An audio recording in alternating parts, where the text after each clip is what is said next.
Not that hard to do with a crocodile. They're much easier than, say, in America with a bear. They can chase you down the street, they can rip the door off your car. As long as you don't go in the river, you're quite safe. 5 croc attacks inside the stomach of a crocodile. A teenage boy found dead. Pulled underwater by a crocodile. He was attacked by a crocodile. Very misunderstood creatures. Everyone fears them because they are dangerous, they are a big animal. But obviously the media love to sensationalise anything that can eat people. Fear sells, of course. More people die each year from dogs, cows, horses. Humans are more dangerous. It's my mission in life is to try and change people's perceptions, and unfortunately there's a trend happening all around the world is that people are losing that contact with nature.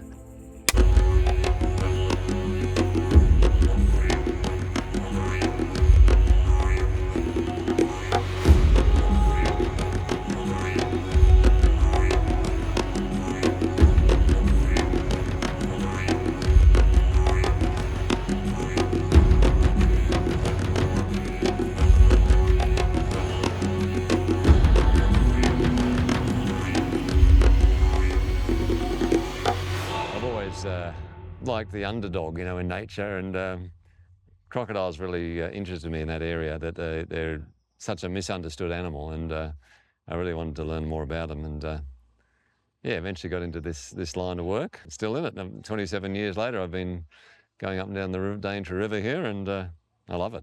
Can you share a story of how your fascination with crocodiles began? Is there any like specific story or moment or experience that sparked this passion in you? I didn't know much about them until I moved up here, and I remember the very first time I saw one, and it was that mixture of awe and fear, you know, because with ignorance, you know, sometimes brings fear and sometimes hate. But I didn't hate them, I just was wary, and like a lot of people that come here for the first time, they're terrified. And before I worked here, I worked on the reef, and when I came up here, I was terrified of sharks, but I got used to sharks by understanding them and snorkeling with them and stuff. And it's through observation and understanding, you know, and you lose that fear because you realise they're not killing machines. So I feared the crocodile at first, but I wanted to learn more about them. So I ended up, you know, I was working on the reef, but I got a bit soft like everyone, and you move up here. And I got to get a bit cold in the winter time, and got a big wetsuit, but I still was cold, even though the water's 24 degrees Celsius, you know. Didn't want to go in the water in the winter. So I got a land-based job and ended up doing tours on the land and showing people the rainforest, and part of that including a river cruise, and I'd go out with the customers sometimes on the boat, and I found I was good at spotting things, and I thought that would be a good job, and the crocodiles really fascinated me, so I got a job on the river here, and eventually found a permit for sale and started this business in 2002. At the time back then when I was working for other people, I was driving a petrol-driven boat, and you know, the customers loved it when I turned the motors off, and I loved it too. And I always liked sailing, you know, loved sailing, did a lot of sailing on Sydney Harbour, but obviously you can't do a wildlife cruise in a sailing boat. So the next best thing is an electric boat. There's no fumes and no exhaust. There wasn't any permits available back then. It was a closed shop, and but I did hear about one, and I researched it, and I found a reef permit, which included the Daintree River. So I was able to, I bought that, and the marine parks people suggested I might want to split it. So I was able to split it, sell the reef side of it, keep the Daintree River part. Yeah, I sold it for a bit of a profit, so I had a little bit of cash, and I started this business in 2002 from scratch. And I thought it would be nice to have an electric-powered boat, and it's not easy, you know. It's I have to import the motors from America myself, which is very expensive. When something goes wrong, I have to fix it myself. Unfortunately, Australians are, you know, a bit, you know, a lot of people don't like them. It is hard, you know, have an electric boat or an electric car when you're a long way from the cities. It's a lot easier in the cities. We've got charging points and all that sort of stuff. But here in the more remote areas,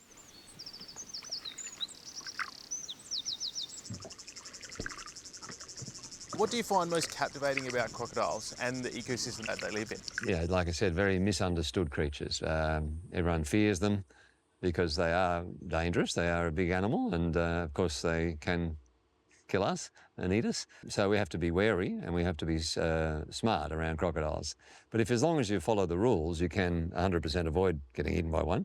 And there's pretty simple rules. Don't go swimming where the crocodiles live. Don't stand right on the edge of the water. If you do those two things, you'll be quite safe. But obviously the media love to sensationalise anything that can eat people, so they use very emotive language, and fear sells, of course. But if you look at the statistics, without getting all hysterical about it like the media does, more people die each year from dogs, cows, horses. Humans are more dangerous. So it's totally unjustified. That's my never-ending job, is to, through social media and my tours, is to try to change people's perception about these incredible animals that have just remained unchanged for so long, and so good at what they do. And that's what makes it interesting. And there's not much known about them. They're very understudied creatures, because unfortunately they got the best skin in the world for making handbags and shoes out of, and they were hunted almost to extinction for that skin. They didn't study them much, they just shot them.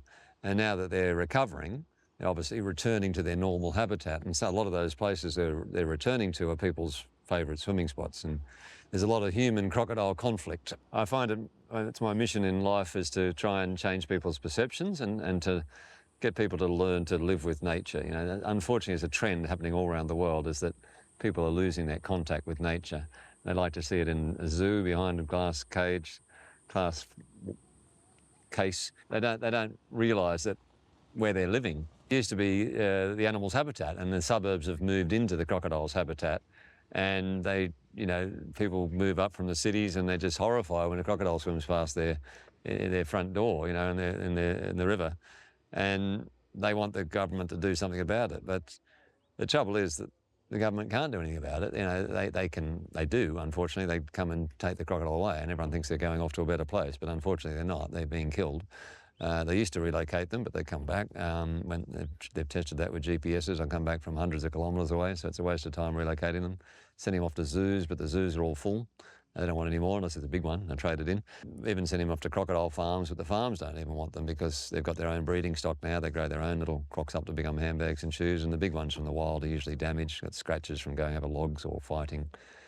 So unfortunately the government kill them. They call it euthanizing, but it's not the right word, because there's nothing wrong with them. They're just inconvenient in a place where people don't want them.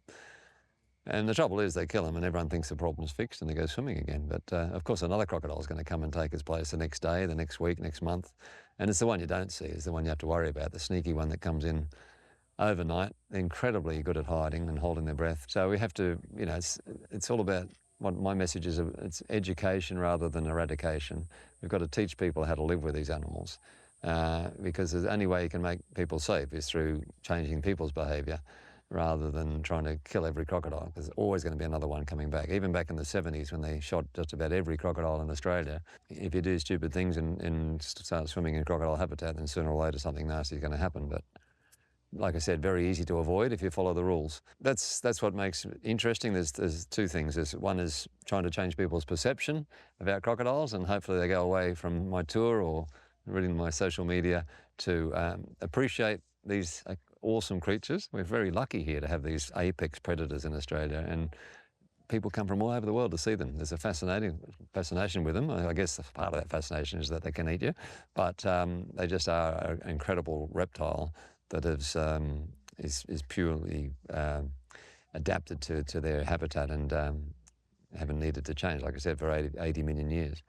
So that's the first thing, is changing people's perceptions. The second is, if we can keep people safe, then the crocodiles will be safe. That's a win-win for both species. And also science, like I said, they're not very well studied, and I'm out in the river just about every day, and I've been doing it for 27 years. You get to see some pretty awesome things, and we don't have a big population here in the Daintree River. It's a very low-density crocodile population, so we have names for them. We can recognise them, we take photos, and they've all got unique markings on their skin. It is a bit of a soap opera out there in my social media. We have characters, names for them, and watching them and trying to guess what they're doing is very interesting. That's the main motivation, I guess, for working with crocodiles, is to try and change their image. So whenever we see an interaction, we record it. Both boats, I've got a flash camera, but the other boat's got a little camera on the boat as well, and Mark's got a good camera, and we try and take photos and videos of the interactions and send them off to the scientists. And they're quite appreciative of it, because they don't know much about them. A lot of the studies are done in zoos or crocodile farms, because it's easier.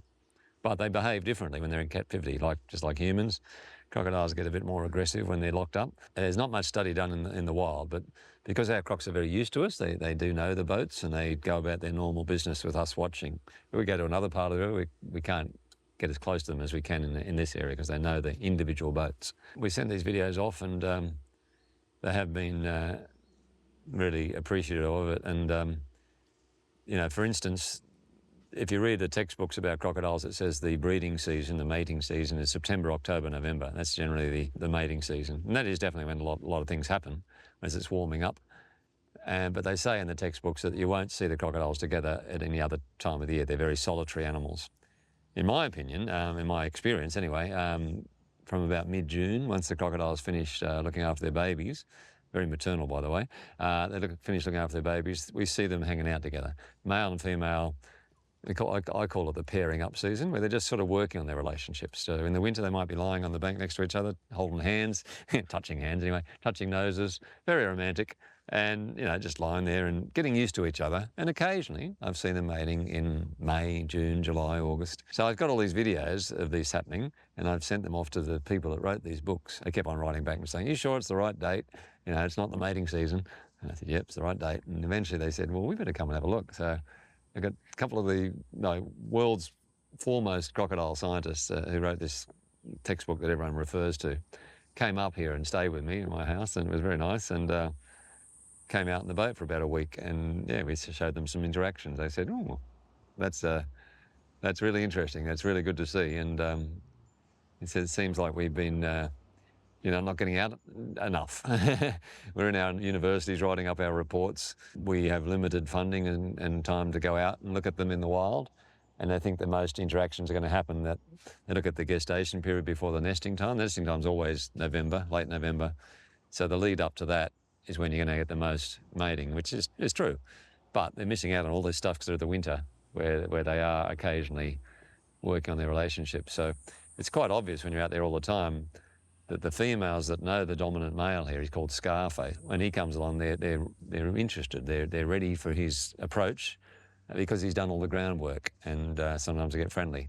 Whereas sometimes you get a big male coming in that we don't know, you know, a stranger or one that we only see very rarely, and he'll approach the girls and they take off. Yeah, so it's like any society, the females are in charge, even though the boys are much bigger. The girls that, you know, when they look next to the boy, they look tiny. They have the last say as to whether they get together or not. The male can't force them to. So, and everyone thinks, that's another misconception, everyone thinks that males are really violent and they're going to kill the female all the time. In my 27 years of experience out here, it's not the case. There'll be a bit of growling and splashing and vibrations and things, but it's all part of the body language. I've only once seen a male get aggressive towards a female, and she was all right. She took off, but he was just angry. I don't know what he did, why he did it. Later on, you know, they probably got together. So there's so much misconceptions. I've never come across an animal, any other animal that has more armchair experts than crocodiles, you know, especially online, you know, all these keyboard people that think they know everything about crocodiles because they've seen one once. And, you know, I've been out there for 27 years looking at the same crocodiles, and I still don't know much about them. There's still a lot to learn, you know. They're just fascinating creatures. They're very secretive animals, and we really don't know much about them. So the more we can learn about them, the better we can learn to live with them and teach people in the general public how, you know, change their perceptions, how that they're maternal, they look after their kids for about 3 months, they have these tender moments when they're lying on the bank touching hands or touching noses, and they have favourites. Scarface, the boss crocodile, has got about 6 girlfriends here, but he's got a favourite. He spends most of his time with this one called Dusty Rose, who lives in a creek up there called Sawdust Creek. She's definitely the favourite. And you know, Scarface likes to think he's the father of all the babies around here, but there are some sneaky males that come around, and when they look at the DNA in general, there can be up to 3 different males who've had an input. So little brothers and sisters all hatching at the same time in the same nest, same mum, can have 3 different dads. Female has the ability to store sperm in a body and fertilise all the eggs at the same time. But if you looked at Dusty's, I'm sure they'd all be Scarfaces because she's only got eyes for him. One day we saw one of the smaller, younger males sneaking around and tried to chat up Dusty. but she whacked him in the head. Gave him a big headbutt, much smaller than the male, but she whacked him in the head and he took off. He's never tried to chat her up again. So, yeah, she's only got eyes for Scarface. So it is like a soap opera, the days of the Daintree. And, you know, there's all different, every crocodile has a different personality, different character. You know, some are really friendly, some are really shy, and others a bit cranky. It is like a soap opera out there, and all the different characters and their interactions we follow and try to work out what's going on. So that's what makes it all very interesting. And I just love watching crocodiles, and I love a really good feeling when I get people on my social media pages that at first say, oh, I hate crocodiles, they're killing machines and terrible things. And then after a while, they keep on looking at the pictures and commenting and saying, oh, horrible things. And eventually, though, over time, we just write back and say, well, you don't have to look at the pictures, you can just keep scrolling. But they keep on looking and commenting, and obviously a lot of the time they're saying these horrible things like 303, get rid of it, handbag. But eventually, some of them, it's very satisfying. They start saying, oh, that's interesting. And then after a while, they start to appreciate them. And it's a really good feeling to know that you've changed people's perceptions and educated a few people. And it's really good with kids. Kids are much more open-minded, and they can perhaps go back and tell their parents that crocodiles aren't the killing machines everyone thinks they are. And, they just lie around doing nothing most of the time. They don't chase you down the street. They don't eat very much. Scarface could go for a year without eating anything and he wouldn't die. They're reptiles. They get their body heat from the sun, so they're incredibly efficient animals, and they don't need much food. They're a big animal and they can grab big things, and that's what makes them dangerous. But as long as we follow those very simple rules, we can learn to live with them. And, they're a worldwide attraction. We get people coming here from all over the world to try and see a crocodile, and they're just fascinated by them. And that's the enjoyment, is showing people an animal like that they have never seen. They've only seen pictures or heard about it, and to try and change their perception. Hopefully get off the boat thinking, gee, that's an awesome creature, rather than that's a killing machine and that it's going to eat you. And people think that they're going to, a lot of people get on the boat, and that's why I have my dog here, Dougie. Some people get on the boat, think they're going to get eaten. They're sure they're going to get eaten, and it's going to be really dangerous. They see Dougie there and go, oh, he's like a therapy dog. People see him and they relax a bit, and some children are very scared, and they start patting Doggy and they forget about the fear. And obviously we just look at the crocodiles here, we don't feed them or anything, we're not allowed to, it's against the law in Queensland. So they just totally ignore us, and they just swim along beside you, or they just lie there, or they hide sometimes. But they don't approach the boat, so it's all very safe. They're amazing creatures, and I love them. And they've got personalities just like any other animal. They don't maybe show their facial expressions quite as well as, say, a dog does, but I get in trouble all the time from these very scientists that came up, and I have a good close working relationship with them. They hate it when they call it anthropomorphisize, giving human characteristics to an animal. They hate that, but I do it all the time, and I don't see the problem with it. I think it's actually a bit of an old concept, and I think it comes a bit from religion, that we're above everything, but we're not. We're just an animal like any other animal, and we've got feelings. We can communicate our feelings well with their language. Crocodiles can communicate to each other their feelings very well. It's just very hard for us to understand them. But I think it's good to look at a crocodile from our point of view, and trying to work out what their emotions are, and give them I said to the scientists that Scarface loves Dusty because he hangs out with her. Like, I keep records of it, and in June, last June, 20 days out of 30, they were lying together on the beach. And I say they're obviously in love. And the scientists are like, hey, you're not in love, how do you know? You can't prove that.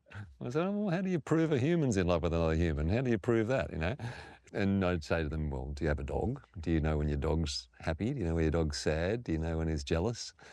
Very easy to tell with a dog, isn't it, if you've got a dog? But it's a bit harder with a crocodile, but they're just animals like any other animal, and I'm sure they have all those emotions. They might not show them as easily, but it's really fun trying to work them out, what's going on in their relationships. And these scientists, they're very appreciative of all the videos that I've sent them. They actually invited me, they thought it was knowledge that was worth sharing. They invited me to a crocodile conference in Darwin, the IUCN is a big worldwide group that does the red list. I don't know if you've ever heard of that, but you know, what's endangered, what's not endangered, that sort of thing. And different animals have got different status in these lists. And they have different, they work for endangered animals all around the world, big international group. And they have subgroups. They have a crocodile specialist group, CSG, and they meet twice a year in a different part of the world where crocodiles live. And they had one meeting in Darwin earlier this year in April, and they invited me to it. And so I drove over there. It was a big drive, 4.5 day drive. Got up in front of, very nerve-wracking because I'm not a scientist, I'm just observing. I'm in front of 350 scientists from around the world, you know, crocodilian scientists, all different species. And I, you know, showed them some of my croc porn, and they loved it. And they really did appreciate it and love, because a lot of the scientists are just studying the very specific little parts of the crocodiles, and they all loved the behaviour side of things. And yeah, it was really, really fun. It was very nerve-wracking, but once I did it, it was great. And obviously I had to look around up there in the Northern Territory at the same time. And you're educating people about it as well, which is obviously the main goal by the sounds of what you want to do. Yeah, education, not eradication. That's my little catch cry. A lot of people want crocs to be gone so that they can swim wherever they want, like they used to back in the 70s and 60s and 70s. But like I said, they're recovering. Unless you're going to go out and shoot every crocodile in Australia like they used to and make them almost extinct, there's always going to be another one coming back. We have to change our behaviour. We're very lucky here. We have some very nice swimming spots where it's too cold for crocodiles and we can swim there and not have any problems at all. But some of those warmer swimming spots that people have got used to swimming over the years, we can't swim there anymore. That's the bottom line. And unless the government builds some sort of enclosure, a fence or something to keep people safe, it's just too dangerous to swim there. And people can't get their head around that concept. They get angry. They say, why can't we swim in those places where we've, like in Cairns, there's a lake called Lake Placid. And it was back in the 70s and 80s. It was a very popular place. Everyone go there for a barbecue, and there's this big slippery dip down the hill into the water. All the kids would swim there, and you know, for many years it was a favourite swimming spot. But now crocodiles are coming into it because they're recovering and they're spreading out and back to their habitat that they've been living in for millions of years. There's nothing new about it. Everyone thinks it's new and the crocs are out of control and they have to be culled. But there's nothing new about it. People just have very short memories and they can't remember before the hunting days, which started in the 40s and 50s.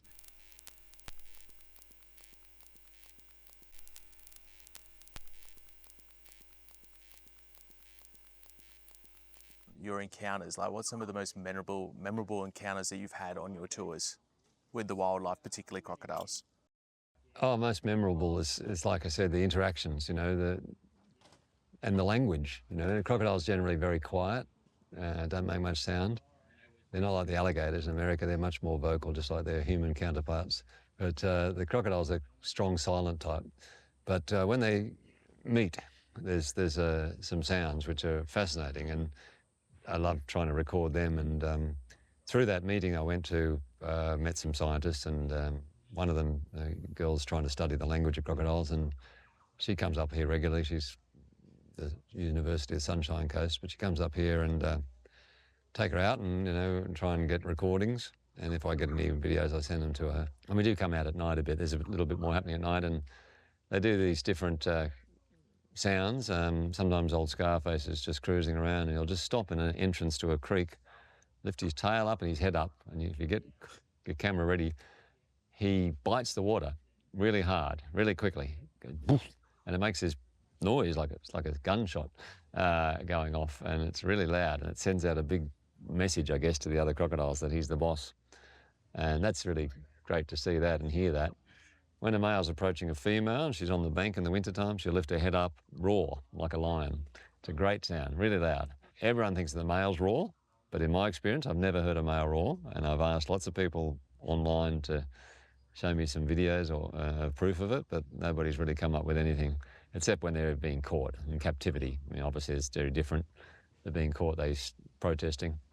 But in their natural habitat, the boys don't roar. The girls roar, and then the male responds with a rumble. It sounds like a rumble coming from deep in a well. You know, you can see the water vibrating sometimes, and a lot of their communication is through sub-audio vibrations. They're called SAVs. But if you watch closely, you can see the side of his body twitch, and it sends out. Once I saw a female nearby, she was trying to steal some of Scarface's food, and he wasn't very happy about it. So he sent out this, this silent, but you saw the sides twitch, the water jump, and this croc instantly looked like she'd been slapped.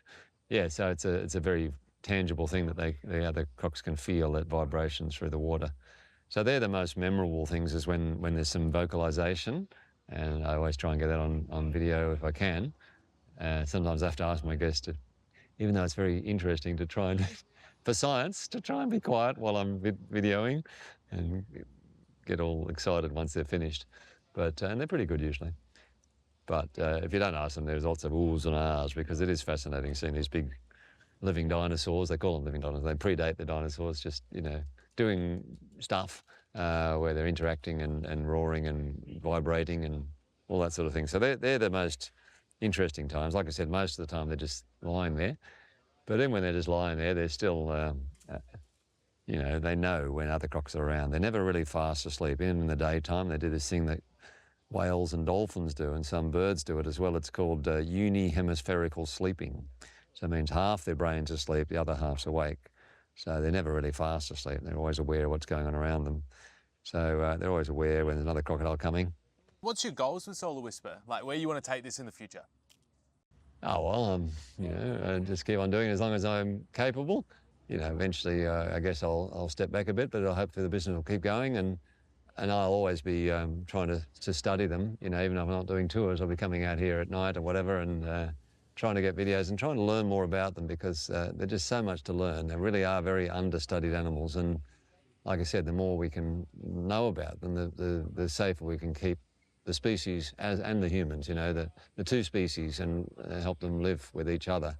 If we understand their movements and their motivations to do things and their language, then we can help to conserve the species, but also keep people safe. And that's a win-win for both species, because unfortunately, if someone gets bitten or killed by a crocodile, the crocodile always gets killed. It's unfortunately the way it is, the eye for an eye mentality, but don't always agree with it, but it's what happens. I will die a happy man if crocodiles are held in the same sort of regard as say, a kangaroo or a koala or any of our iconic wildlife, and they're just people are proud of them, that we have them here, rather than saying, oh, bloody, killing machines and get rid of them. They just want to eat everybody. It's just not true.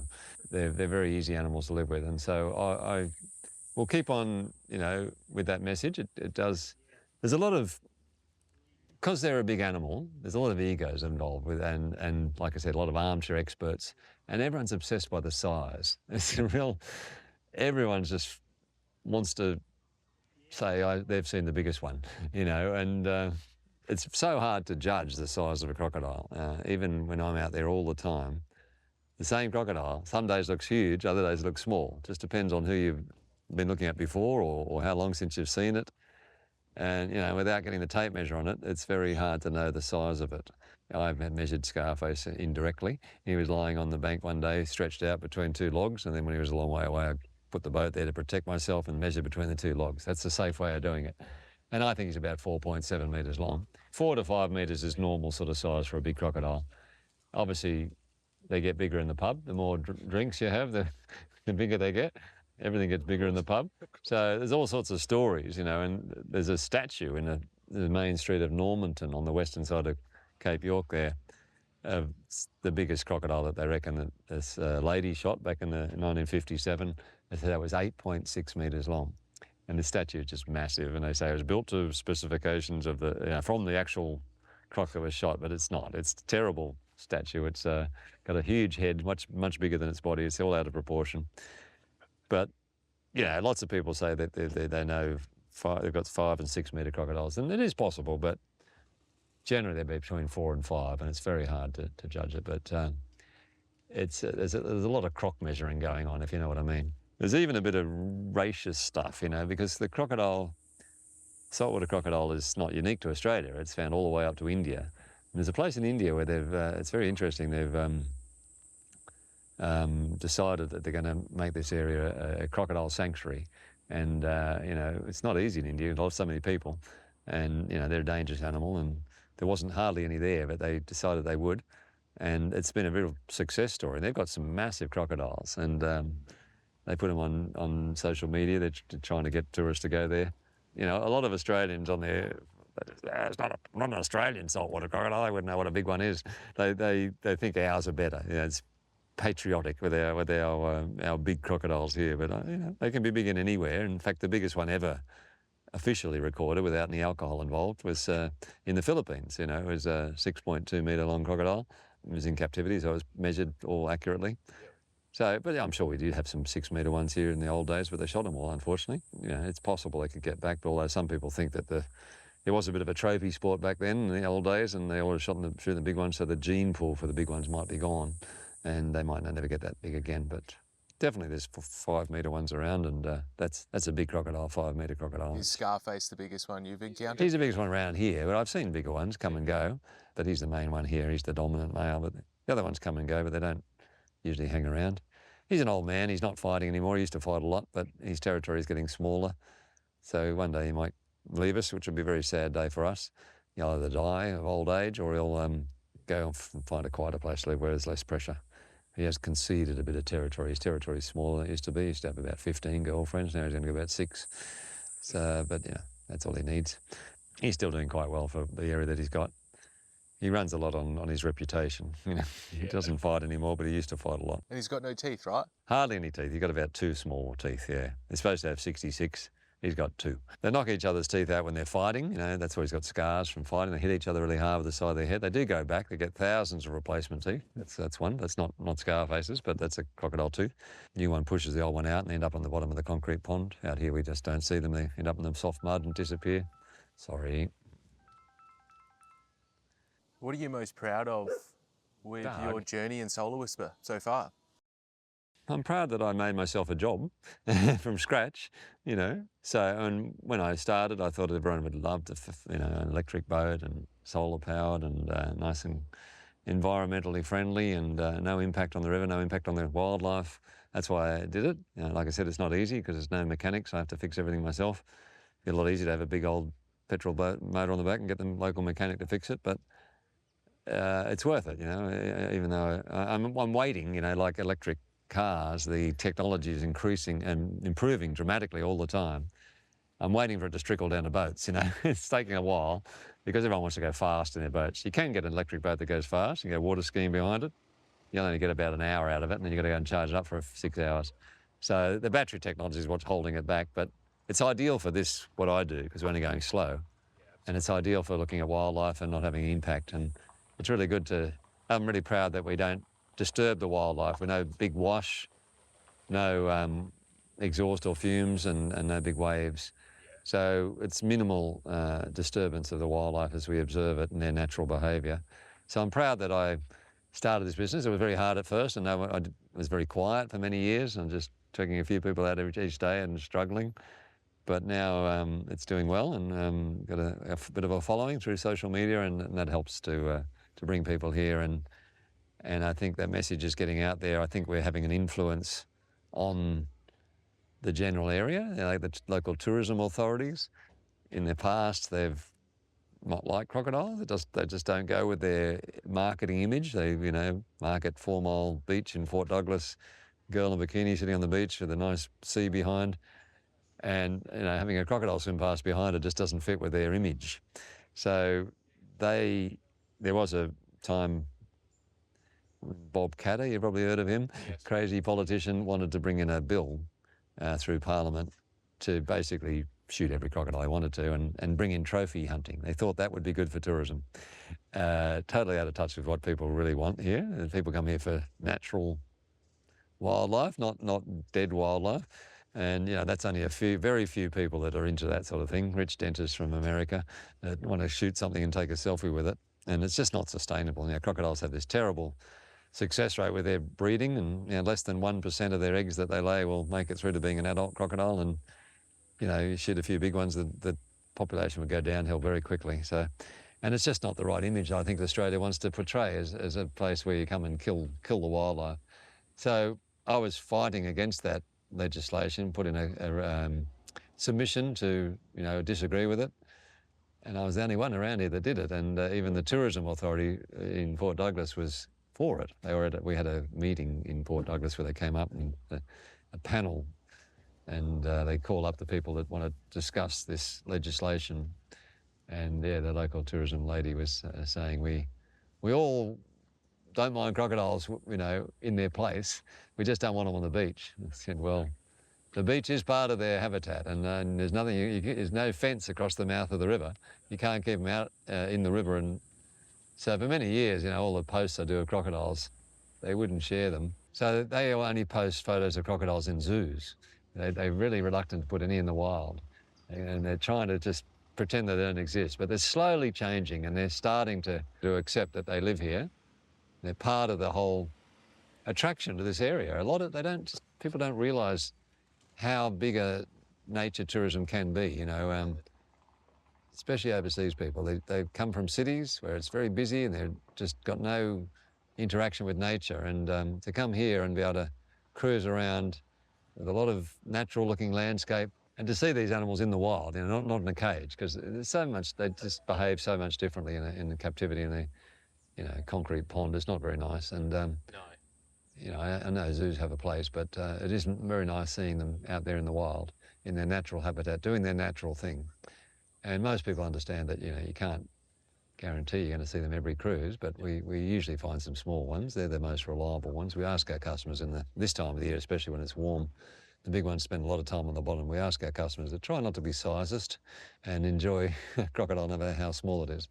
The little ones keep us going. They're often in the same place and they're more likely to be out of the water. That's a proud thing, is that I can see over the last 10, 15 years that the attitudes of the authorities are slowly changing. And I do work closely with the Department of Environment and Science. Sort of a bit of a love-hate relationship, because they're the people that take the crocodiles away when the people complain about them. But they're also doing a lot of science, and they are very interested in the observations I make out here. And I always, the other day there was one of their boats out here. It's a black boat. They call it the black boat of death, because they're the ones that they catch the crocodiles with at night time. They're painted black, so they're camouflage. As soon as I saw it, I rang up and said, "What's it doing here?" I said, "Don't worry, nothing. Just having a look around. Just nothing to worry about." But it's good to have that close relationship with them. They will always tell me what's going on, which is good. I do understand what they have to do. Unfortunately, there's this, when a crocodile kills someone or bites somebody, there's like a witch hunt starts. People want to get revenge, and there's like an angry mob that want to kill every crocodile that they see. And there is often, crocodiles do get sometimes shot and killed illegally and often beheaded. It's very gory.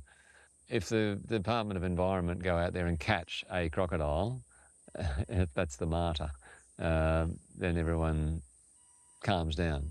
They think, oh, that crocodile, that it must have been the one that did it because it was caught there. So that's gone. Everything's back to normal again, and everyone calms down. So unfortunately, one crocodile sometimes has to be the martyr. I do understand that. I don't like it, but I understand it.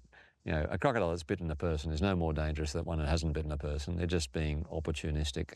You know, the next crocodile comes along could do exactly the same thing. So it doesn't make it any safer by removing that crocodile, but it does calm everyone down. And yeah, you have to manage humans, and that's part of their job, and it's not an easy job. So I do work with them, and it's good to see over time that the general public are slowly starting to accept that we live in crocodile country, and you know, when a crocodile's spotted now on a beach, instead of this mass hysteria, everyone's saying, "Oh God, get rid of it, kill it, it's not supposed to be there."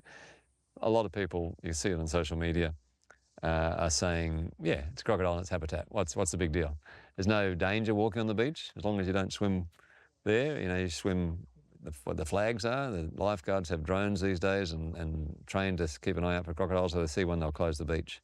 But, you know, if you're swimming where there's no lifeguards, obviously there's a slight risk, but depends on the time of the year.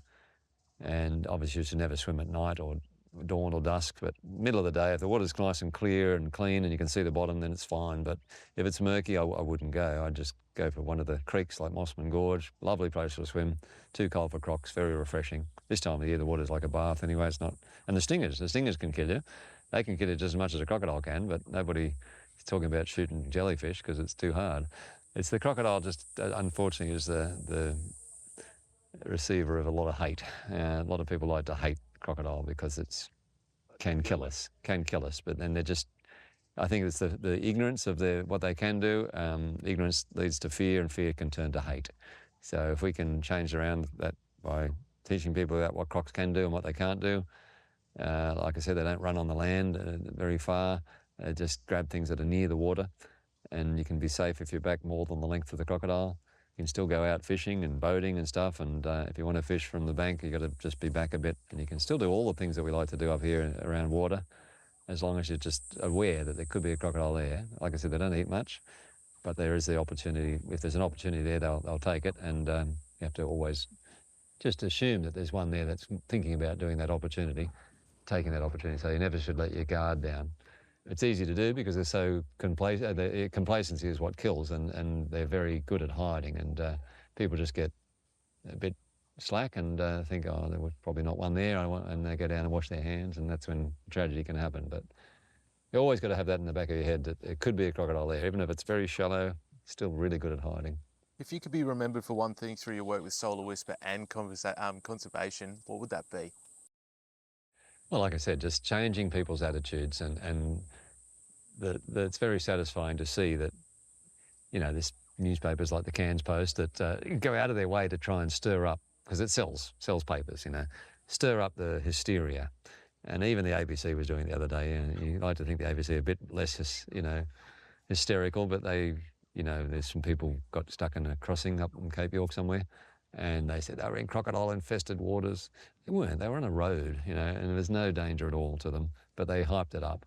And yeah, what I'd like to be remembered for is that I've helped to change people's attitudes, and that that when a crocodile's seen, instead of people stressing out and running around like chickens without heads, they're saying, well, that's a crocodile, that's natural habitat, and what's the big deal? They live here. If we can learn to live with them, they're recovering from being hunted, and they're starting to level out now. So they're not going to be too many more coming into areas, and as we go into the future. If we can learn to live where they are, live with them where they are now, then we'll be right. There shouldn't be too many more coming into areas that people haven't seen before. You know, like I said, it's a never-ending job, because the media are always trying to take it the other way, and because hysteria and fear sells. If there's enough people start saying, well, they live here, and there's nothing unusual about a crocodile being there, then that's very satisfying to see that. Well, that's all the questions that I have for you. Is there anything else that you would like to add? Any final words, any final statements that you would like to add throughout? No, just that crocs are awesome. They're part of nature. They've been here for long before we were here, you know, and obviously they looked after their own numbers. That's what nature does. They didn't take over the whole world when us humans weren't here. We don't need to manage them. We don't need to manage wildlife. We need to manage ourselves. That's what it's all about, is managing ourselves. And the wildlife, you know, the crocs' numbers will stabilise. That's what they do. Depends on habitat, how much nesting opportunities there are, and how much food there is around. Their numbers are stabilising now. And us humans, we're the only ones that don't know how to control our population. And we keep breeding, and we keep, you know, unfortunately the whole system relies on growth, capitalism, and it's just obviously not a good model. The suburbs are just encroaching into crocodile habitat, and people keep complaining. And, you know, people move up here from places like Sydney and Melbourne, and they usually move here for the nature, and to try and bring all those city views with them, it's just, they should just stay back in the cities, you know, and go and look at these animals in a zoo. But here, they're in the wild, and we should appreciate that we're lucky that we have animals in the wild, and we can't just keep on sterilising all the suburbs and trying to keep the wildlife out. We're just an animal, like any other animal, and we've got to learn to live with other animals as well, which is not that hard to do with a crocodile. They're much easier than, say, in America with a bear. They can chase you down the street, they can rip the door off your car. We've got crocodiles, as long as you don't go in the river, you're quite safe. You know, we haven't got anything on the land really that's going to worry us. There's a stand on a snake, but there's nothing here. No big animals are going to chase you around the land. As long as you don't go swimming in the crocodile habitat or stand on the edge, then you're quite safe. And we're very lucky here in Australia. We've got a beautiful country, some awesome wildlife, and nothing really to worry about as long as you follow those simple rules.